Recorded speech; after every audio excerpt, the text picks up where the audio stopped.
Ustedes ya lo conocen, ustedes saben que es el profesor Vilota, ustedes saben que es una de las voces y de las plumas más autorizadas que tiene la Argentina, ustedes saben que cada tanto tiene la generosidad de interpretar junto a nosotros parte de lo que sucede en la realidad argentina. Profesor Vilota, Martín San Pedro de este lado, gracias por el contacto como siempre. ¿Cómo te va, Martín? Buenos días. Buen día. Bueno, a ver, vamos a empezar primero, si te parece bien, con los saqueos. ¿Cómo está la situación hoy en Buenos Aires? En Córdoba parece haberse calmado un poco. Ya de todas maneras estamos viviendo una situación de protesta nuevamente con el polo obrero en la ciudad de Córdoba. Hubo declaraciones de Castells. Se venía barajando la posibilidad de que efectivamente participara el servicio de inteligencia dentro de esto. ¿Cuál es el análisis, cuál es el diagnóstico que tenés sobre parte de lo que sucedió en las últimas horas y cómo está hasta ahora el momento actualmente, Daniel? Mirá, me parece que como todas las cosas que probablemente se vinculen a las operaciones de inteligencia son difíciles de sostener en el tiempo. Por eso da la impresión que guarda todas esas características. Datos importantes. En el conurbano, quitamos por un momento el foco del resto del país, la mayoría de los incidentes se concentraron en la zona noroeste, esto es, la primera sección electoral y todos municipios lindantes entre sí. Te los cito: Moreno, José Cepaz, Tigre, Merlo, Escobar y muy poquitito, algo así, en Morón y 3 de febrero. Quiero decir que si fuéramos muy suspicaces, estaríamos hablando de un sistema político que alguna vez le dio nacimiento al Frente Renovador de Sergio Massa. Fíjate como dato saliente que nada de esto ocurrió en la tercera sección electoral, donde si la protesta tuviese que ver con alguna insatisfacción social, debería haber prendido, sobre todo en distritos donde hay grandes bolsones de pobreza como Florencio Varela, Almirante Brown, Berazategui, todo el Gran La Plata. Ahí no ocurrió literalmente nada. Esto es lo que llama muchísimo la atención en la provincia de Buenos Aires y por caso, si fuera el espejo Córdoba, que solo ocurra Río Cuarto y no, por ejemplo, en la ciudad capital. Dato saliente que tal vez haya sido tenido en cuenta si esto está orquestado. En el 2001 los conflictos se iniciaron en Mendoza y aquí de nuevo volvieron a iniciarse. La impresión es que la simultaneidad habla de algún tipo de coordinación. Por ahora no lo sabemos. Lo de Castel, si esto es cierto, si esta hipótesis no es equivocada, sería aquel que finalmente termina siendo el chivo expiatorio, el que se hace cargo, tal vez para que no se haga cargo nadie más. Con lo cual tenemos que pensar que los sectores más pobres del conurbano, efectivamente, o el tercer cordón, lo que se llama el tercer cordón, no hubo saqueos. Y al mismo tiempo tenemos que decir, Daniel, que efectivamente algo de lo que se vivió en Córdoba es cierto que no se ha dado en zonas céntricas de la ciudad de Córdoba y no se ha dado en algunos de los barrios periféricos y más pobres, con lo cual tiene la misma particularidad. Pasa que es muy caro el boleto de media distancia en Córdoba, Martín. Está muy bien, está muy bien. Tiene que ver también con parte de lo que era la mercadería que se llevaban, ¿no? Mercadería que tenía que ver muchas veces referida al alcohol. Se robaron una panadería, por ejemplo, acá en Córdoba hubo un saqueo a una panadería en la que no se Un llevaron goloso. nada de pan, se llevaron la caja registradora y una máquina de cortar fiambre. Por eso, algún goloso, insisto en eso, aunque no le gustara el dulce. Aunque no le gustara el dulce. Vamos a hablar un poquito sobre parte de cómo repercute esto dentro del gobierno. ¿Quién es el principal perjudicado? ¿Es Axel Kicillof en Buenos Aires el principal perjudicado después de esto? ¿O es Sergio Massa? La impresión es que a Kicillof y a Berni les cuesta explicar lo que está pasando. No han podido dar ninguna razón. Me llama muchísimo la atención porque más allá de cualquier defecto que uno pueda atribuirle a la conducción del Ministerio de Seguridad, lo cierto es que la policía tiene área de inteligencia. Me extraña muchísimo que si había un conflicto en ciernes, como dijimos recién, en 10, 12 puntos, no haya podido ser detectado. Me llama muchísimo la atención.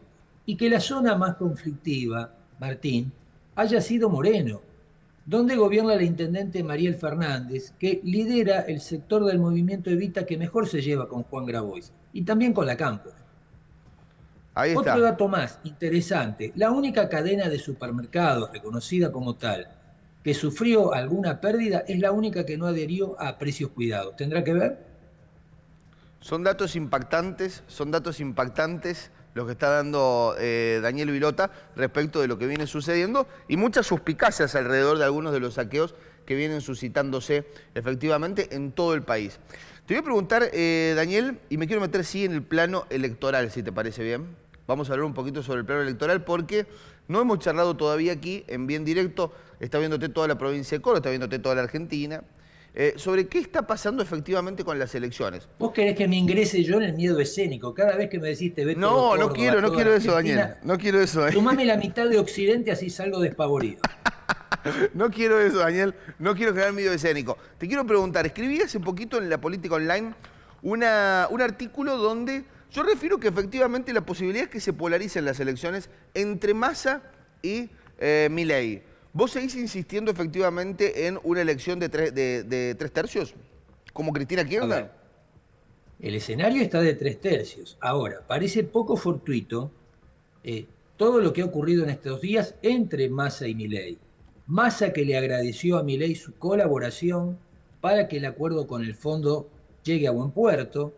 Bernie diciendo que Milei es una buena persona y Milei encargándose cada vez que puede de, como corresponde a una campaña, criticar a Bullrich, pero ayer, por ejemplo, votando con Unión por la Patria la ley de alquileres.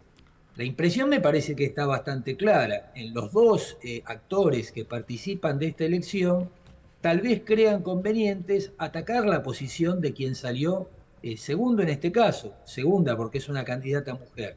Así que, nada, me da la impresión que, aún siendo muy benevolente, nos cuesta mucho mirar este escenario si no es con cierta prefabricación.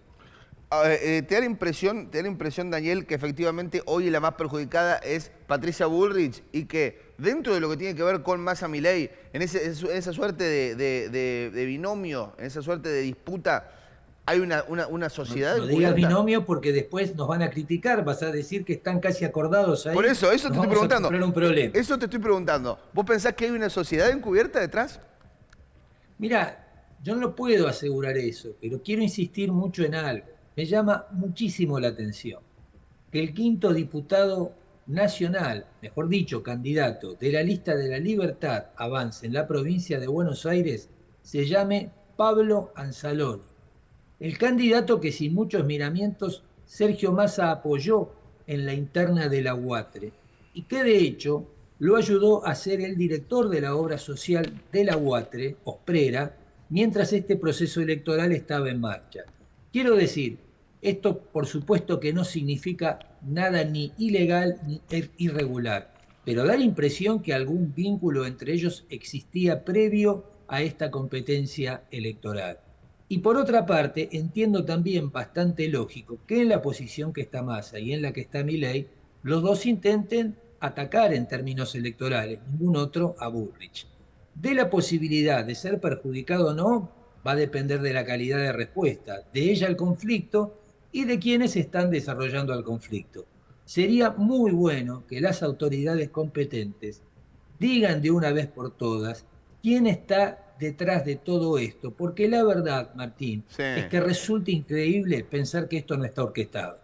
Ahí está, es la palabra de Daniel Vilota, ¿eh? Es la palabra de Daniel Vilota, efectivamente, analizando parte de lo que tiene que ver con la trama política, ¿no? Una trama compleja. Lo decíamos, a mí me sorprendía, Daniel, el día lunes cuando, si no me equivoco, ¿no? Día lunes cuando Javier Milei salía y decía y pedía públicamente que por favor le autoricen el dinero del Fondo Monetario Internacional, ¿no? Algo de lo que se publicaba, Daniel. Bueno, está muy bien, tampoco está mal si Milei cree que esa es la posición. Llama mucho la atención además su urgencia, con el tuit del otro día, comparando los saqueos del 2001 con estos. O evidentemente Milei está muy preocupado en la lectura de la economía austríaca o no sabe qué pasó en el 2001 en la Argentina, particularmente en el conurbano. Ahí está. Daniel, muchísimas gracias como siempre. Abrazo enorme, Martín.